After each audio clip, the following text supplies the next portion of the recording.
Bonjour et bienvenue sur le podcast L'humain au cœur de l'action pour une vie pro épanouie. Je suis Claire Garanger, coach professionnel certifié. J'accompagne les personnes et les entreprises vers leur bien-être, leur mieux-être professionnel. Je suis aussi conseillère en bilan de compétences, spécialisée Ikigai et formatrice et coach expert en intelligence situationnelle. Je te propose de découvrir d'autres métiers pour t'inspirer. Et aujourd'hui, je te présente Sabrina Sandin. Bonjour Sabrina. Bonjour Claire. Est-ce que tu peux nous expliquer justement un petit peu ton parcours, partir de peut-être de tes études et puis jusqu'à aujourd'hui, quel a été ton cheminement professionnel? Oui. Alors, si je commence par mes études, j'ai une formation école des mines d'Albi, donc c'est des ingénieurs généralistes plutôt tournés vers le génie des procédés. Par contre, quand j'ai fait ma formation, donc même initiale, école des mines d'Albi, j'avais l'objectif, mon idée c'était de travailler dans les énergies renouvelables. Donc en fait, à l'école des mines, il y avait toujours des stages à faire en fait chaque année. Et donc mes 3 stages, en fait, je les ai faits dans les énergies renouvelables. J'étais partie au Chili, donc au début c'était dans un laboratoire sur l'énergie solaire. Le deuxième stage, l'année d'après, c'était dans une entreprise qui faisait, une toute petite entreprise, mais toujours au Chili, qui faisait du photovoltaïque et de l'éolien. Et dernière année, c'était chez Giordano Industrie à Aubagne et qui font du solaire thermique.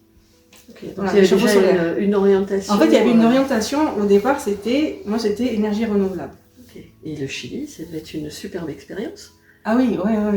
Alors en fait, le Chili, c'était un peu on dirait que mon parcours, c'est beaucoup de hasard en fait. Ce que je voulais à l'école, il y avait l'obligation en fait de partir. Alors il me semble que c'était une partie des études qu'on devait faire à l'étranger. Donc moi, j'avais l'envie de partir au départ en Espagne. Donc je suis partie 6 mois en fait à Barcelone, à l'Université Polytechnique de Catalogne. La seule chose, c'est que moi, ma première langue, je parle français, mais ma première langue étrangère, c'était l'anglais. Et la deuxième langue, c'est l'espagnol. Ouais. Mais bon, l'espagnol, j'en avais fait un petit peu au collège, à peine au lycée. Et je crois qu'en prépa, j'en avais peut-être un peu fait, mais après, je pratiquais pas l'espagnol, en fait. Donc, je me suis dit, si jamais je vais faire mes études, au bout de mes études en Espagne, il faut quand même que je me remette à l'espagnol. Donc en fait, j'allais chercher des stages. Je me suis dit, avant d'aller faire 6 mois à l'étranger, en tant qu'étude, je vais faire un stage en Espagne. Donc au départ, j'ai cherché des stages, en fait, sur les énergies renouvelables en Espagne. Mais en fait, je n'ai pas trouvé. Donc je me suis dit, qui c'est qui parle espagnol aussi? Pas mal de pays d'Amérique latine. Donc j'ai envoyé j'ai cherché en fait en Amérique latine et j'ai eu 2 réponses positives, le Chili et l'Équateur. Okay. Et alors c'est vrai qu'à l'époque, j'ai regardé le guide du routard du Chili, le guide du routard de l'Équateur. Et l'Équateur, à l'époque, semblait quand même moins sûr. J'avais la vingtaine, je me disais je pars toute seule, peut-être partir au Chili. Et voilà comment je me suis retrouvée au Chili. Mais ça a été une super expérience. Et c'est pour ça qu'après, c'est un très beau pays de toute façon. Et c'est pour ça que j'y suis retournée en fait. J'ai fait Chili, premier stage au Chili. Après, je suis allée à l'Université Polytechnique de Catalogne. J'ai fait 6 mois.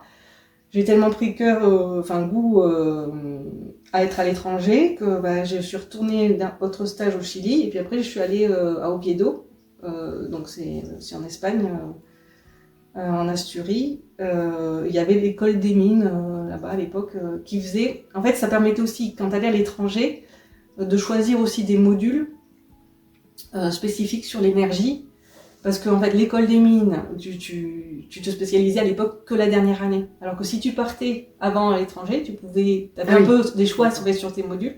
Et donc en fait, moi, j'en profitais à la fois pour en faire une expérience à l'étranger, mais aussi pour commencer à me former sur les énergies un peu avant que si j'étais restée aussi à l'école des mines. Voilà. Super.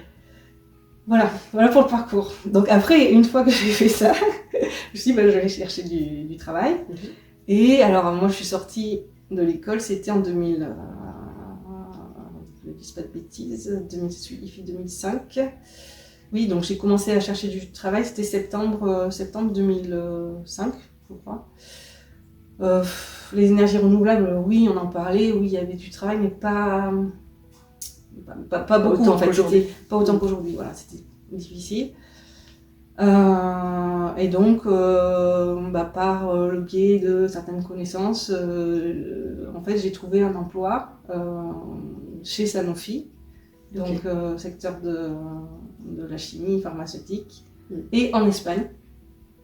D'accord. Parce que je cherchais en France, mais aussi potentiellement en Espagne, parce que l'expérience m'avait plu. Et voilà, donc je suis arrivée, je suis tombée dans un site pharmaceutique, donc pas chimie pure, mais plutôt la dernière étape, on va dire, du process chez Sanofi. Voilà, donc c'est en Catalogne, c'était au nord de Barcelone. C'est aussi une très bonne expérience. Après tu poses toujours la question, je pense, et déjà je me la posais. Moi, j'avais un intérêt donc pour les énergies renouvelables, pour l'environnement. Comment, dans ce travail-là, je m'y retrouve en fait. Mais en fait, j'avais quand même réussi. En fait, après en fait, c'est des grandes entreprises quand même. Bon, là, c'était un site de 250 personnes. Tu arrives dans un secteur, moi au départ je suis arrivée dans la métrologie, donc c'était pas forcément vraiment mon secteur de prédilection. Mais après je suis passée de la métrologie, je suis passée vraiment au secteur ingénierie. Et en ingénierie, en fait, j'ai travaillé sur le traitement des eaux résiduaires, sur le traitement des émissions des composés organiques volatiles. Ah oui, donc il y avait un lien. Donc en fait, il y avait un lien. Tout ce qui était économie d'énergie, on y a beaucoup travaillé avec la personne qui s'occupait de la maintenance. Donc il y avait plein de choses en fait, qui rejoignaient en fait ce que moi j'avais envie de faire en fait. Puis je me dis que c'était quand même pas mal parce que j'étais pas juste dans le secteur de l'énergie, j'appliquais en fait ce que j'avais envie de faire à un site industriel en fait. Donc c'est aussi, voilà, moi j'ai trouvé aussi du sens. De là, tu veux dire en Espagne, comment t'es arrivée en Auvergne peut-être dans le livre à la forêt. Alors ça fait beaucoup de rire plein de personnes quand je suis arrivée là, parce qu'ils me disent d'où t'arrives du côté de Barcelone. Ah, tu viens en livre à la forêt.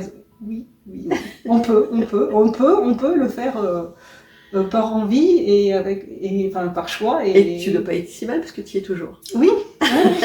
Mais en fait, c'est qu'au bout ça faisait 6 ans et demi que j'étais en Espagne. À un moment donné, j'approchais de la trentaine et je me disais, ou je fais ma vie là-bas en Espagne, ou je reviens en France. Et en fait, il y avait des choses, je me suis rendu compte que, je sais pas, c'est la culture, ou il y a des choses de la France qui me manquaient. En fait, je me sentais, je me disais, mais je me sentirais toujours vraiment étrangère. Voilà. Je me suis dit, là, il faut faire un choix, tu reviens. Donc, j'ai cherché du travail et c'est vrai qu'au départ,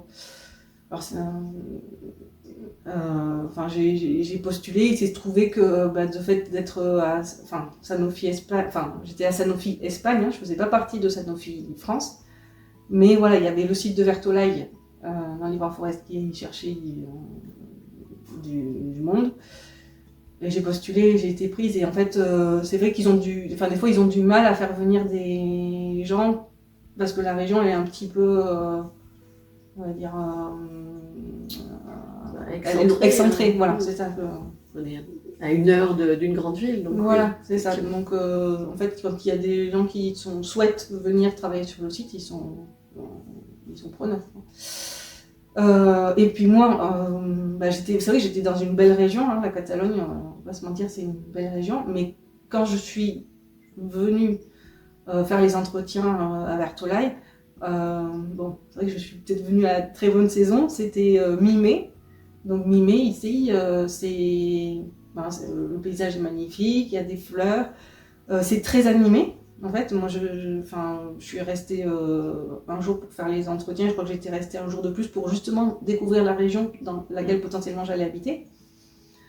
J'étais allée au lac de Busson, j'étais montée au col des Super, j'étais allée à Ambert. À Ambert, il y avait des concerts. J'ai assisté à un concert devant la cathédrale. Puis après, le soir, il y avait un concert dans la cathédrale. Les terrasses étaient pleines. Moi, j'ai adoré, quoi. J'étais, à l'époque, je faisais beaucoup de randonnées aussi en Espagne. Ouais.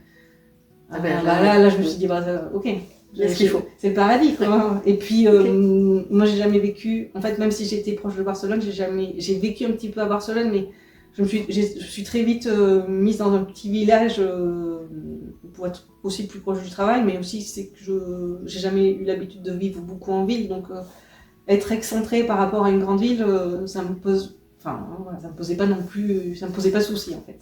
Ok. Voilà. Très bien. Et donc, t'as passé... bah oui, bien sûr.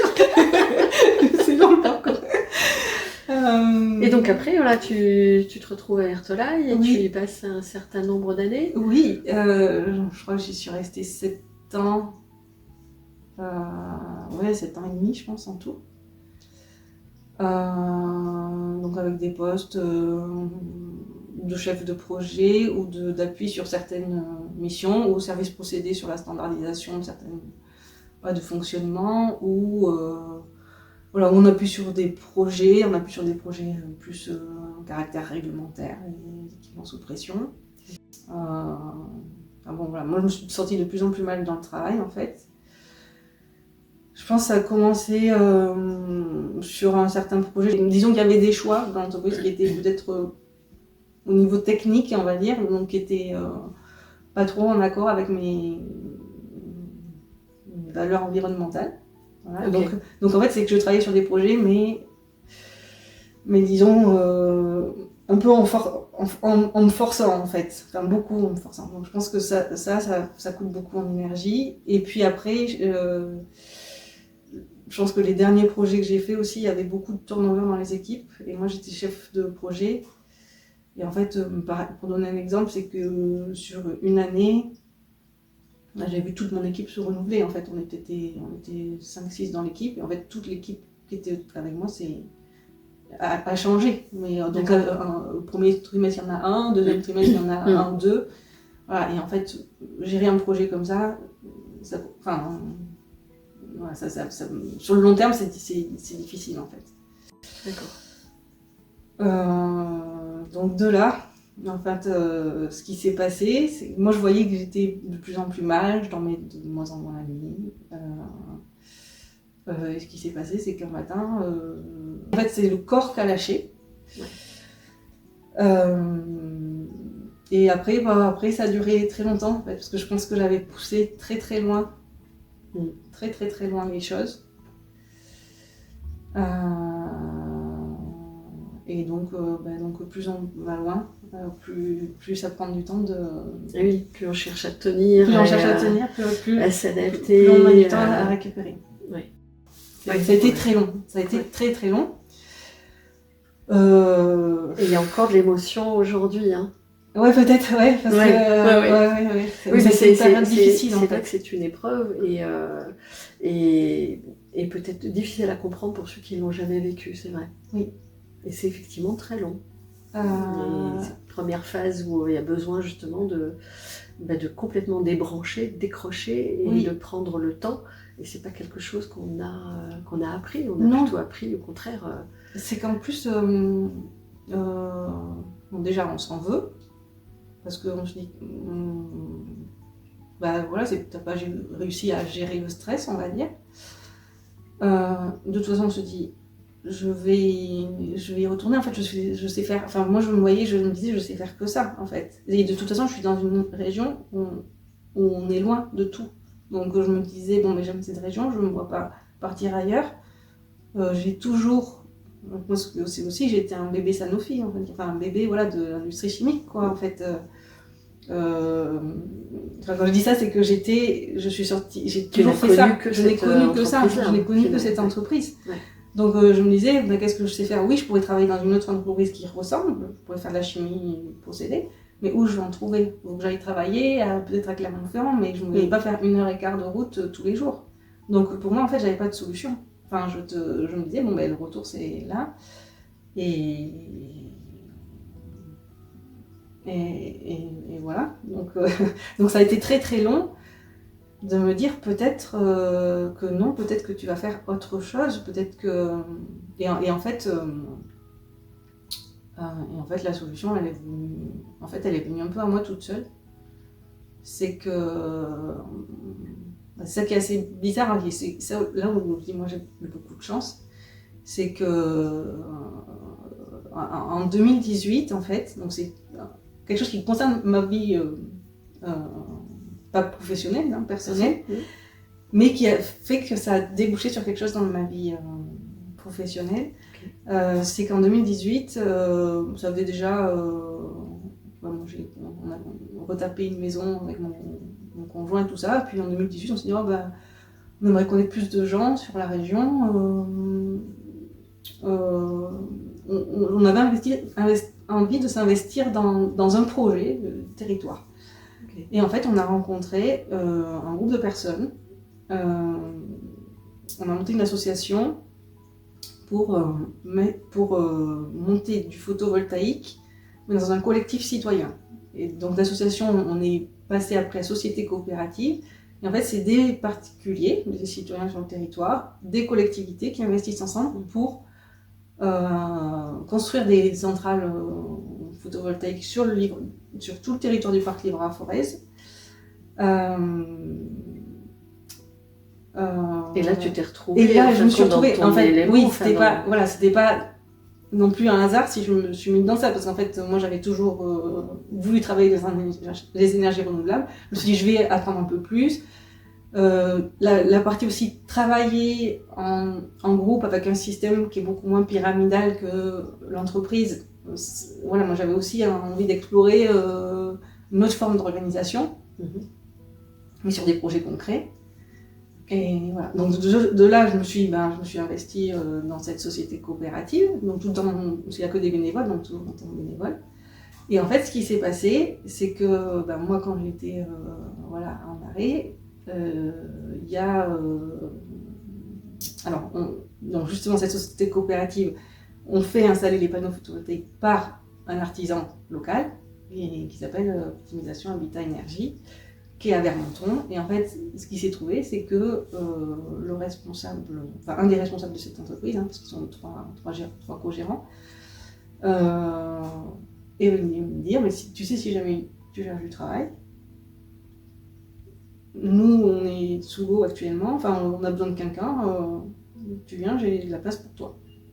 Super. Oui, c'est très, sans chercher de travail, quelqu'un qui vient te dire, si tu veux, il y a de la place pour toi, voilà. Donc une porte qui s'ouvre dans le domaine dans lequel tu souhaitais aller depuis le début. Oui. Et c'est pas de la chance, ça, en fait. Oui, mais bon, pour moi, c'était un petit peu... c'est une opportunité que tu as su saisir, mais c'était pas un hasard non plus. C'était pas tout à fait du hasard, parce qu'il y a tout un parcours qui a fait que finalement... Et quelque part, c'est aussi parce que tu t'es écouté, et tu as écouté cette passion autour des énergies renouvelables, que tu as fait ce choix associatif peut-être au départ. Mais oui, et c'est ça qui a amené notre choix. Voilà. Et donc c'est comme ça que tu as trouvé une opportunité de travail. Oui, exactement. Donc en fait... c'est l'artisan qui d'habitude installe les panneaux photovoltaïques pour la société coopérative qui m'a dit, en fait, si tu cherches du travail, il y a de la place. Nous, on a beaucoup de travail, il y a de la place pour toi. Pour autant, tu n'y es pas allée tout de suite? Non, pas tout de suite. En fait, j'étais...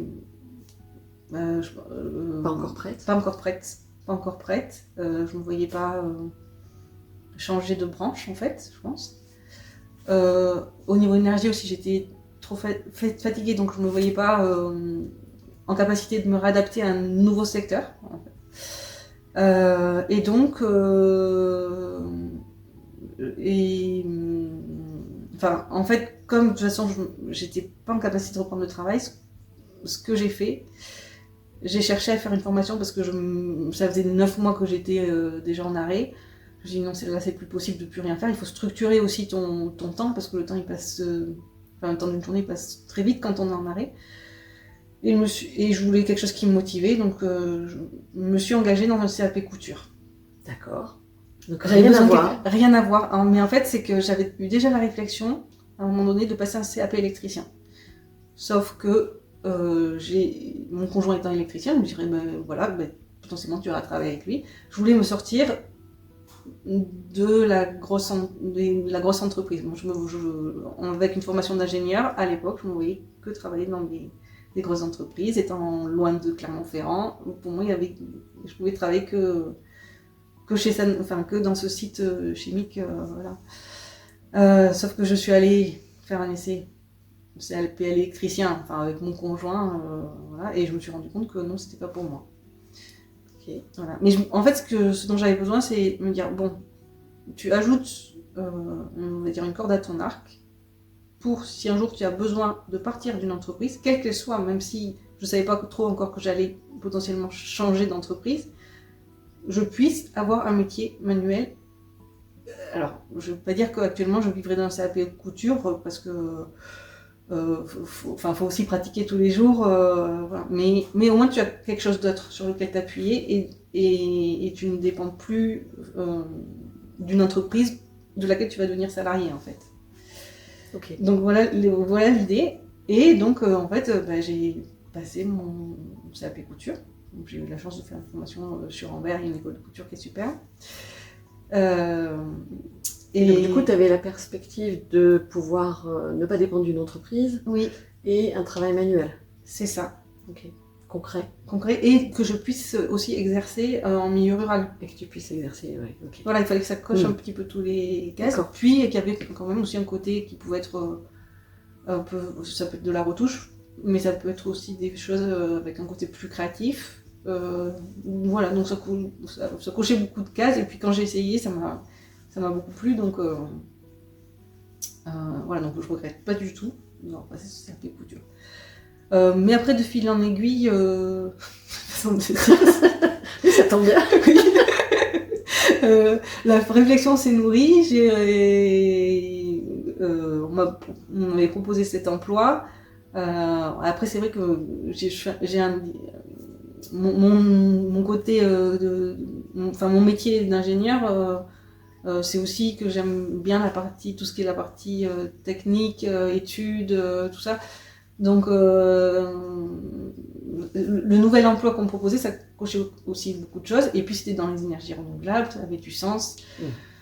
Voilà. Et donc de fil en aiguille, oui, j'ai changé de travail, ouais, et j'ai accepté ce poste. J'en suis très contente parce qu'en fait, alors au départ j'ai pris à 50%, parce que il y avait encore de la fatigue, 1 an et demi après, donc des fois ça peut être très très long. Ouais. Mais déjà je suis dans une entreprise. Donc en fait je travaille pour 2 entreprises, mais on va simplifier, les 2 entreprises, c'est 2 petites entreprises de 15 personnes qui ont aussi des valeurs humaines très fortes. Ils sont très engagés en fait, voilà, qui sont très humainement c'est vrai en fait, ils prennent soin de leurs salariés, et qui ont des valeurs aussi dans la façon des valeurs du métier en fait, dans la façon de travailler, qui sont aussi importantes. Donc en fait moi, ça m'a même surpris en fait au début quand je suis rentrée. En fait, j'avais tellement travaillé dans un autre contexte que quand je suis rentrée, on se dit pas que des entreprises comme ça peuvent exister. En fait. Okay. Donc moi, ça m'a quand même surpris en changeant de milieu d'entreprise, que des entreprises avec ces valeurs-là puissent exister. Donc les entreprises humaines, ça existe. Ça existe, voilà. Ils sont à l'écoute de leurs salariés, et même quand ils font des choses, ils disent non, c'est pas que ils ont le côté financier qui vont faire certains choix en fait. Okay. Voilà. Et dans Et je toute regrette cette pas du tout. expérience, de tout ce parcours, qu'est-ce que tu en as retiré? Ah moi c'est le jour et la... Enfin, c'est pas le jour et la nuit, mais c'est qu'en fait, alors aujourd'hui je suis dans le domaine du photovoltaïque, donc c'est vrai qu'au niveau réglementaire, par exemple, ça change beaucoup actuellement. Il y a des petites entreprises qui sont en train de fermer. Moi je me dis, bon, j'ai une visibilité sur, je sais que j'ai du travail encore sur 1 an, mais peut-être que dans 2 ans, voilà, enfin, ça peut être dur pour tout le monde. Il se peut peut-être que dans 2 ans, j'ai plus de travail dans le photovoltaïque, que je dois encore changer de branche. Mais en fait, maintenant, j'ai plus du tout cette. Je me dis, bon, ben, je trouverai. Je me dis, moi j'ai toujours mon petit CAP couture à côté. Je me dis, ben, peut-être que tu feras, je ne sais rien, 30% avec de retouche couture et peut-être. Tu iras trouver autre chose ailleurs. Après, comme on vit à la campagne, j'ai aussi. On fait un peu plus de jardin, de choses comme ça, donc aussi on réduit son train de vie. Enfin, c'est vrai qu'en Libre-à-Forez, on n'a pas non plus besoin, on n'est pas tout le temps en train de sortir. Enfin, il y a un train de vie qui peut être aussi adapté à nos revenus, tout, tout en vivant très très bien au niveau social, parce qu'il y a tellement d'associations, il y a tellement de choses. Enfin, actuellement, moi, par exemple, je suis à 90%. Et avant, j'avais pas le temps de faire de la musique. Voilà, je me suis mis à la musique.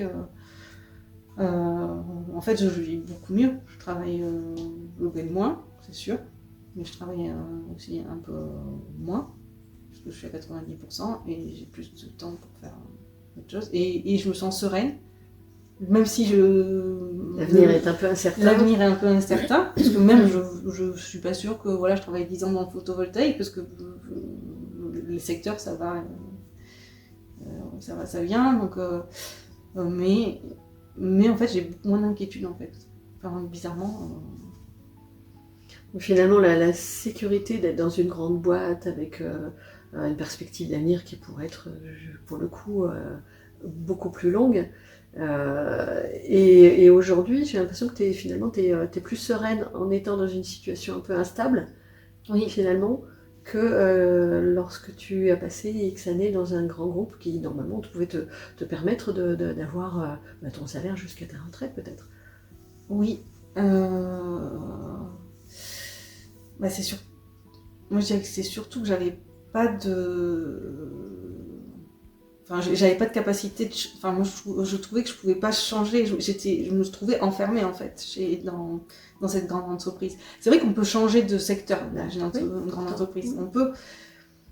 Mais je me voyais pas aller chercher quelque chose ailleurs. En fait, je m'en sentais pas capable parce que j'aurais pu peut-être changer de grande entreprise.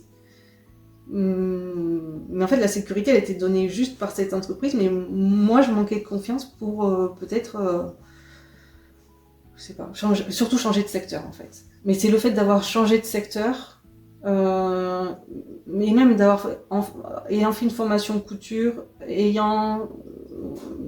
travaillant dans le photovoltaïque, mais dans 2 entreprises différentes, je me suis retrouvée avec des gens aussi qui avaient plusieurs fois changé de travail, en fait, dans ces petites entreprises.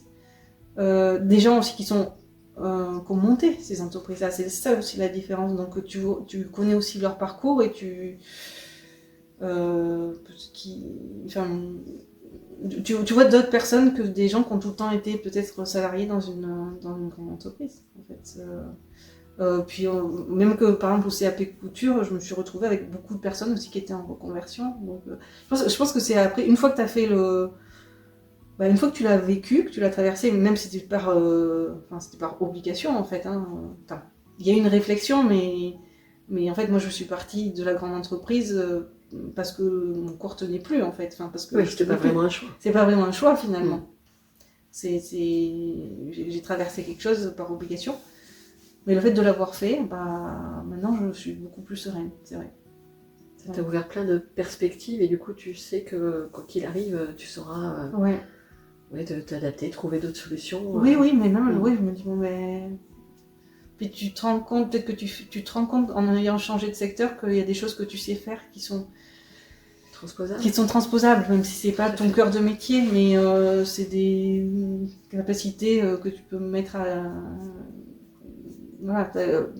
Et puis c'est pas la même chose de changer de métier à 40 ans, je pense que y a plein de choses que tu as fait avec des visions d'organisationnel, de façon de fonctionner qui en fait sont transposables dans plein de dans d'autres secteurs en fait. Ok, Voilà. très bien.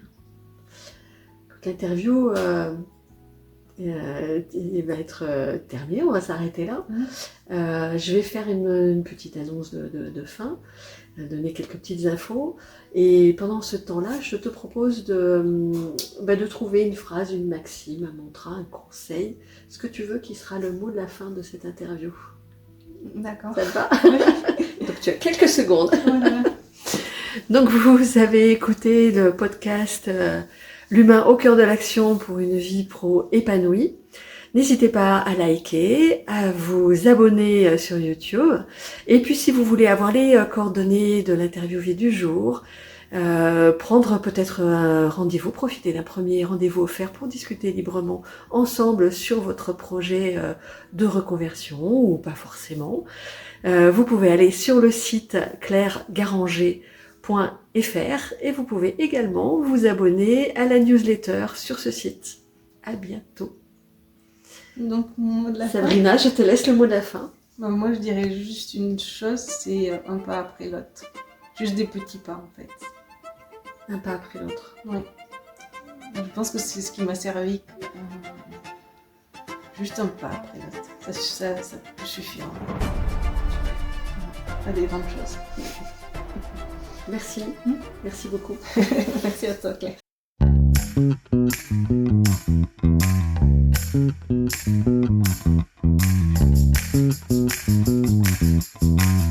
Thank you.